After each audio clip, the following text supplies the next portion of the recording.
I get really into sensual energy, like drinking water and just being so present with it and eating delicious food and having these conversations. And when my body is just like, it's orgasmic. Yeah. And that's feminine. Yeah. I am a human design expert. I have been living this experiment for the last 4 years. I've lived the most magical life since I've learned this modality, and I became so obsessed that I was like, I have to help other people with that. Hey, I'm Taylor Davis. Welcome to Wildly Satisfied. I hope you enjoy the show.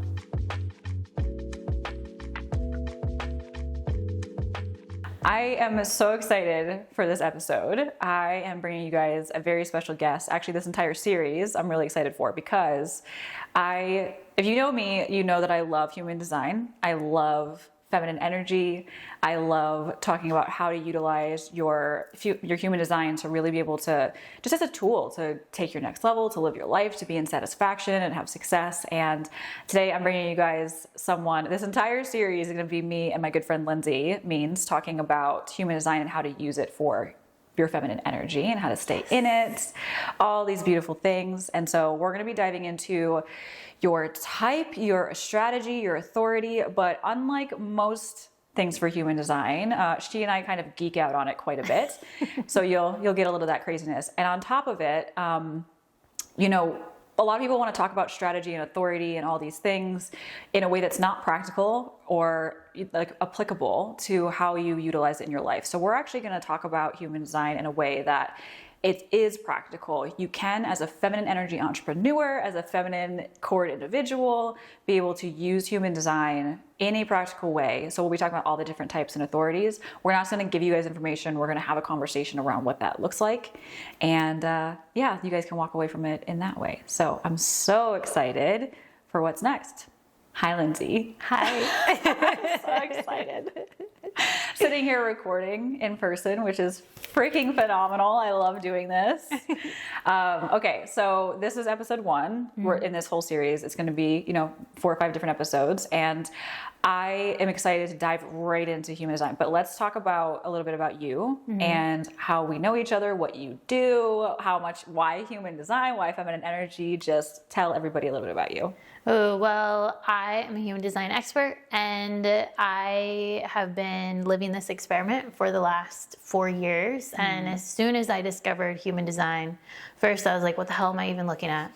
It was like, this is weird. I'm a manifesting generator. That sounds cool. And I started applying what little knowledge I learned from Googling with strategy and authority. And I was like, oh my God, like this is really powerful. And I think a big part of why I love human design is because I thought I was a weirdo my whole entire life. And I thought there was something wrong with me. And when I look at my human design chart and I learn about it, it's like, yeah, girl, you're a freaking weirdo. Like this is who you are. And it's helped me embrace a lot of the things that I thought were wrong and really helped me live. I've lived the most magical life since I've learned this modality, and I became so obsessed that I was like, I have to help other people with that. And so that's kind of the natural progression of, I feel like it's my soul's purpose to share this modality. But like you said, like we talk a lot about how we each channel it and like translate it in easy to understand ways. And it's all about embodiment of it. Yeah. Because you can learn all day long, but if you're not embodying it and bringing it into the body, then like there's no point. Which is inherently feminine. And we'll talk about that a little bit later too. We really want to talk about the differences. Masculine's very heady. Feminine is very in the body, and the whole purpose of embodiment is to physically bring it into the body. And so we'll talk a little bit about what that looks like, because I think there's a lot of stuff lost in translation around there. We might geek out a little too much and, have a moment. So just bear with us, you guys. But we're going to dive right in, because with human design, I think I say this all the time. We talk about this. It's like you never live and die by anything, but it's such an amazing tool to play with. And when I first got mine, like Projector, I was like, I'm a 4/6 splenic projector. And I'm like, I'm not a fucking projector. I was like, no, what is this? No. And then I got into it and I was like, yeah, I'm just a really burned out projector. And then I had to figure that out. So I would love for us to dive right into your type of feminine is basically how I laid this out, because we're going to dive into all the pieces around like what this really looks like in practicality of using it being in your feminine energy. And so type is the first thing. And I know that, Lindsay will say this all the time. She's like, she really focuses on strategy and authority. I think that there's so many beautiful gifts in all the different areas of human design. So I like to do type first. Yeah. And you'll definitely resonate with some things. You might find that sometimes you don't resonate with your type because there might be things out of alignment. There might be something that you do need to embody. There might be something where you're like, oh, at certain times because of transits, which we won't go into that, you feel a little different. That's a whole other thing. But if you have questions, you let us know. But yeah, let's just dive into type. So I would actually love to hear how you describe the different human design types. Oh, yeah. In a feminine perspective. Well, the way that it was explained to me when I first learned it was if all the types were building a town, and I really like this analogy. So if all the types were building the town, the manifestor would be the planner. Like the manifestor has the ideas, the inspiration. Really, manifestors are here to bring divine inspiration to Earth, and they're here to initiate people. And they're only 8% of the population, so they have. They're more rare, and I think manifestors are probably the hardest to understand. And I also think that it's very powerful if you're a manifestor to understand that, because you're so different from everyone else. Yeah. And then the projector is the project manager. And the projector is leading and guiding everyone and make sure that everything is organized, and they're able to see from this bird's eye view and from point A to Z, and really lighthouse energy is what making projectors sure that all the resources in the town are going to the right places, and we're actually building a town that makes sense for everybody. Yes. Yeah. Exactly. Love it. And then the generator types, both generators and mani-gens, they're the builders. So they're building the town, and the generators are the slow and steady ones, and they're kind of the ones that go foundation, and then walls, and then this, and then that. And then the manifesting generators, they're kind of all over the place. And they're like, we need to put paint on this wall. We're like, we haven't even built the floor yet. Yeah, exactly. They're like, we can do this and put this together. I love my mani-gens. They're the Jack and Jills of all trades, and they can do all of the things. And they just kind of come in and do whatever they're good at and then bounce. And sometimes they move too quickly and we get too excited, and then we have to go back and redo things. So, and then the reflectors are like the interior designers. And so they're the ones that reflectors are magical unicorns. They're only 1%, 1 to 2% of the population. And I always say that every community needs a reflector. And reflectors are able, the reason they're called that is because all of their centers are white, they're open, so they're reflecting energy. And if a reflector is sad, it means people in their environment are sad. Yeah. And if a reflector is angry, if a reflector is not doing well, it's generally because of the environment. You know what they remind me of when you were saying that? The home inspectors. Oh, yeah. Instead of the, what you were talking about. That makes sense. They're the home inspectors. They go through all of the homes and everything in the community, and they're like, yep, so this is not right. Yeah. Not in the term of correction or anything. You're like, ooh, no, I'm going to walk through this home.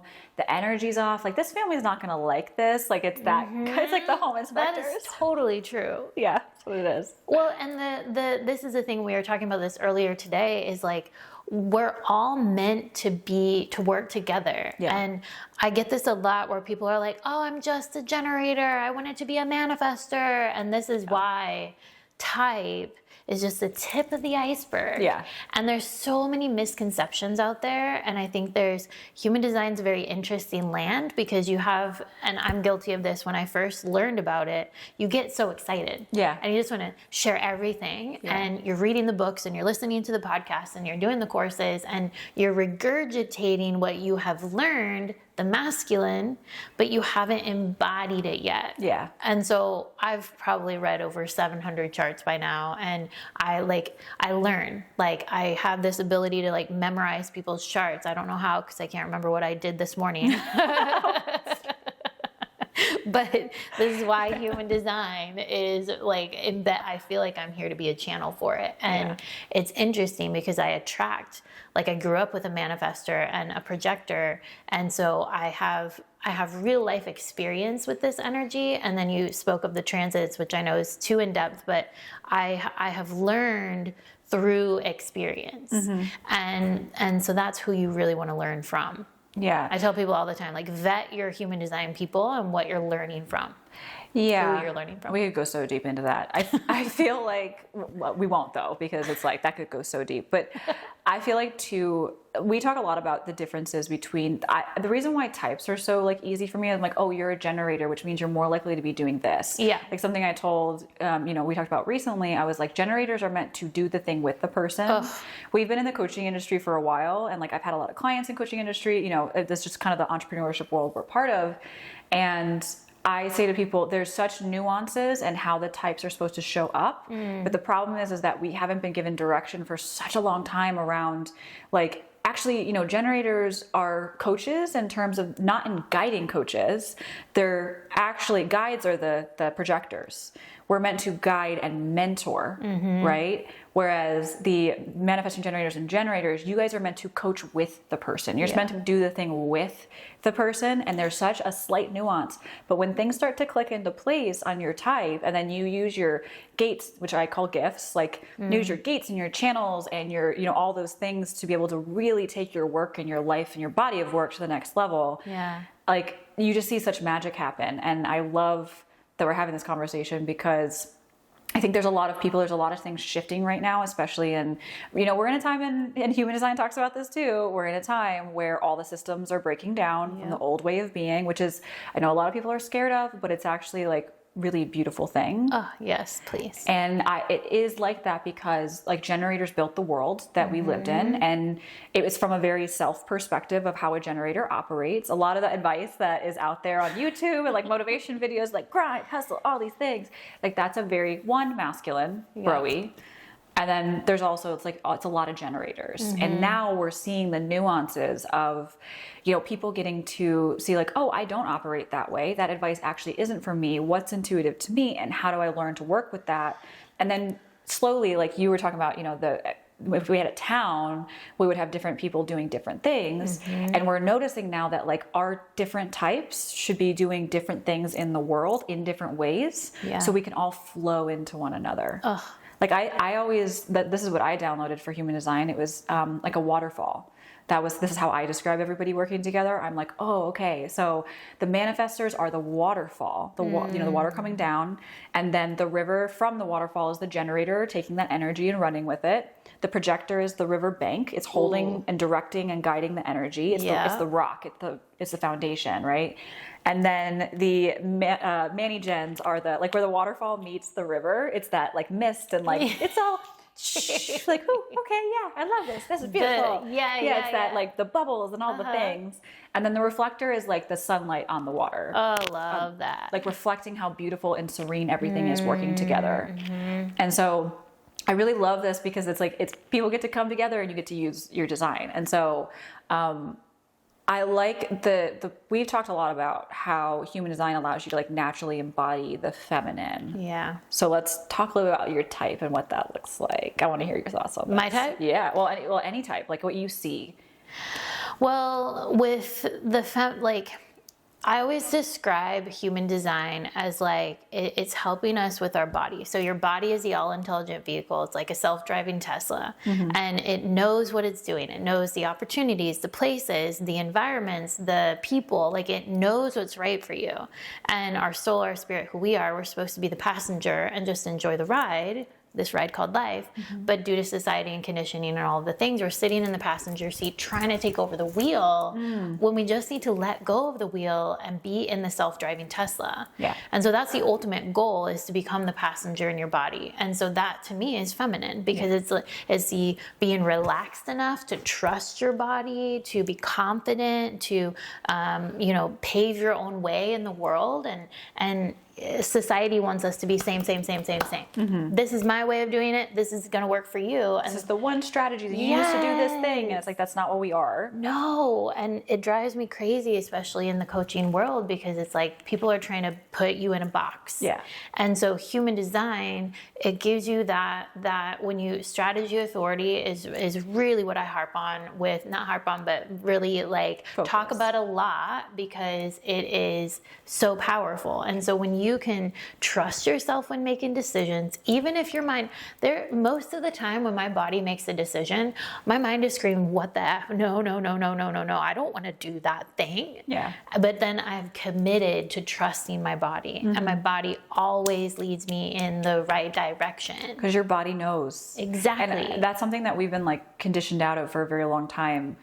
This goes into like trauma. I won't go super deep into this, but I'm interested to hear your thoughts too. I know that growing up, because we were so conditioned to be in the head, which is masculine, when someone would, for example, say something to me, I immediately knew my body, and I'm also splenic, which we'll get into that in a minute. That's my authority. I immediately knew I was like, that's not right. Yeah. Or I'd be like, oh, I don't like that person, or whatever it is. But I was conditioned to be like, no, don't listen to that. Listen to what logic is telling me. Listen, and I'm like, but then I always found out later that my body was right. Shocker. Like, and I think that the coming back home to ourselves around that, into our feminine, is realizing that the masculine doesn't always understand how we just know. Yeah. And we just have, I think there's like a stronger intuition in the feminine, like way more. Totally. And so the lens of the masculine hasn't really been able to like really comprehend that. And we've been conditioned so much in the masculine. Whereas in the feminine, we know in our body, we know. It's not a belief, it's a knowing.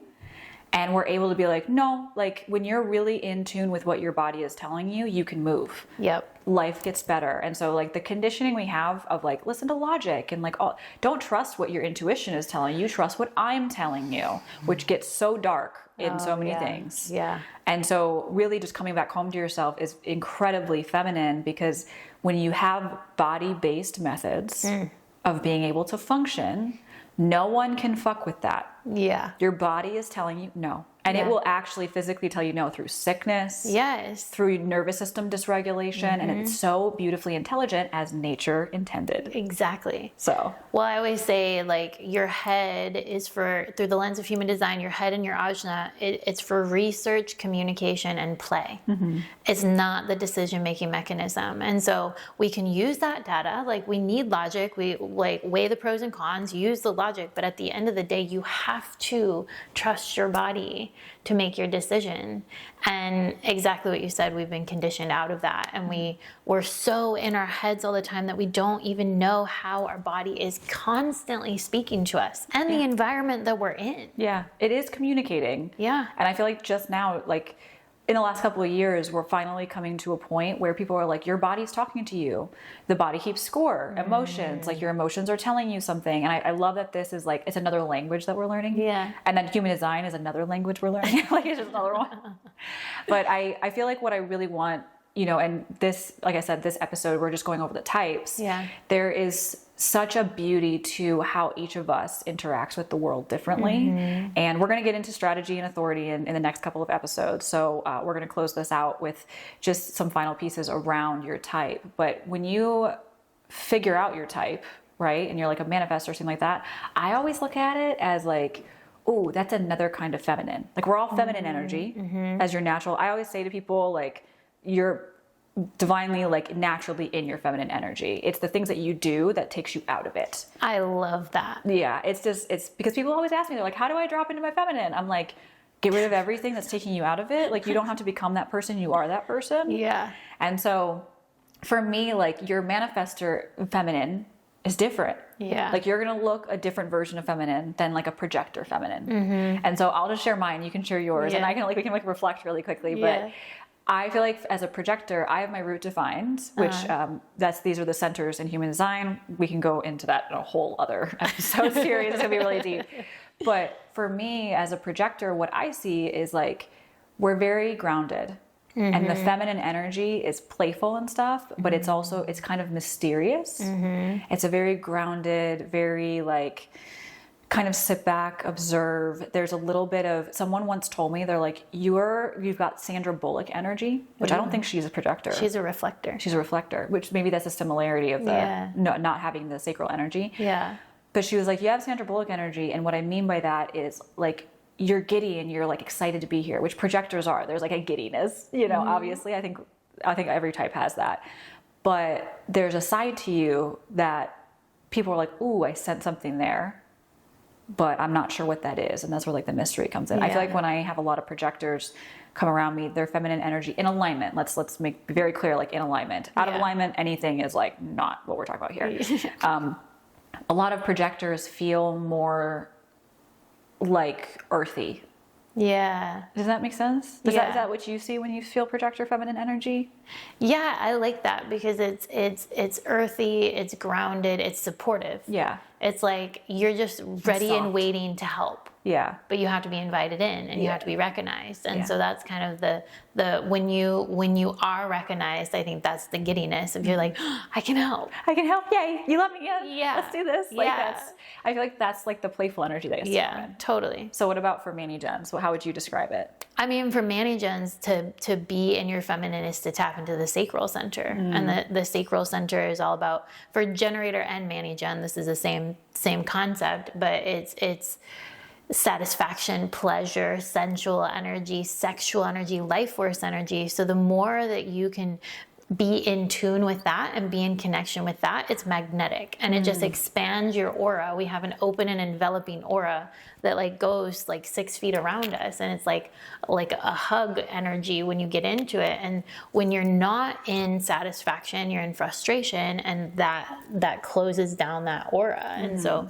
being in the feminine for me looks like really just listening to my body. Like I'm not linear by any means. Like I wake up when I want to wake up unless I have things that I have to do, and I just really like flow with life and flow with like what is turning me on right now? Like what is exciting? What is sensual? Like I get really into sensual energy, like drinking water and just being so present with it and eating delicious food and having these conversations. And when my body is just like, it's orgasmic. Yeah. And that's feminine. Yeah.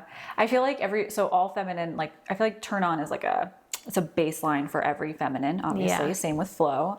But when you were saying that, what dropped in as like a visual is like if we were all around like a woman's circle campfire like experience together, and there's all these types playing, and I'm like, ooh, okay, so the projector is like sitting there under the stars, and they're just watching everybody dance, and then they might get up and then they're gonna sit back down, and they're just kind of like, they're just there and they love it. And then the generators and the Manny Gen are like, oh, they're the ones that are dancing around the fire, and they're just like, you know, they're the life of the party, like that type of thing. And then the manifestors are like, okay, guys, it's time to do that. They're like initiate it. They're like, it's time to dance around the thing. Like they do that. And then the reflector's like, okay, this person's good. I'm going to go get drinks. And then they come back and they're like, I brought drinks. Like there's like all these little things that come together. Yeah. I'm sure I could describe reflectors in a different way. You actually know way more about reflectors that I'm interested to like sprinkle throughout this. Yeah. But I just think about, it's all feminine. It's just a little bit of a different flavor. Perfect. Yeah. So, okay. Well, we're going to get so much more into this in the next couple episodes. The next one is about making aligned decisions, because we talked about, you know, we're going to talk about strategy, authority, you're not self, in alignment, out of alignment, but we want to be able to make decisions as the feminine from a place that is our body and is the feminine way of doing things. And we need to be able to do that through an authority that is ours and no one else's. So we're going to get into that in the next episode. Thank you so much for listening to this Wildly Satisfied production. I hope you enjoyed the show, and we would love it if you would share it with someone that you love, leave a review, or come tag us on social media at Wildly Satisfied.